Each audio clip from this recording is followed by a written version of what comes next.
Hi everyone, in front of me I've got DOOGEE S80 and let me share with you how to change system language on this device.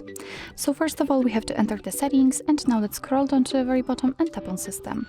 Now let's tap on languages and input and enter languages. And here we've got the list of previously added languages, so here we've got only English right now. Let's tap on add a language to enter the full list of all available languages, something just freezed. So here we've got the full list of the languages from which we can choose. So all you have to do right now is to simply find the language you would like to set and tap on it. So let me pick maybe I don't know, maybe this one. And right now you can choose also the region. Sometimes you will be able to do that. So just tap on the one you would like to set, and as you can see it has been immediately applied to this list, and this one also accidentally.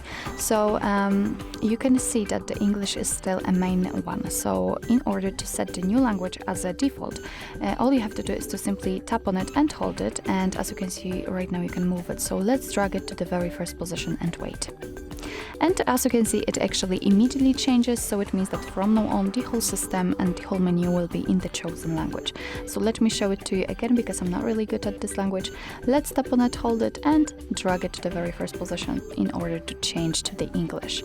And as you can see, the same situation, it immediately changes.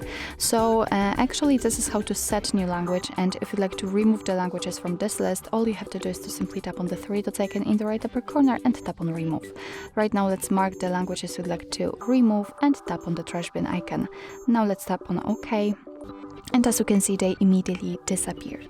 So actually this is it. This is how to change system language in your DOOGEE S80. Thank you so much for watching. I hope that this video was helpful, and if it was, please hit the subscribe button and leave the thumbs up.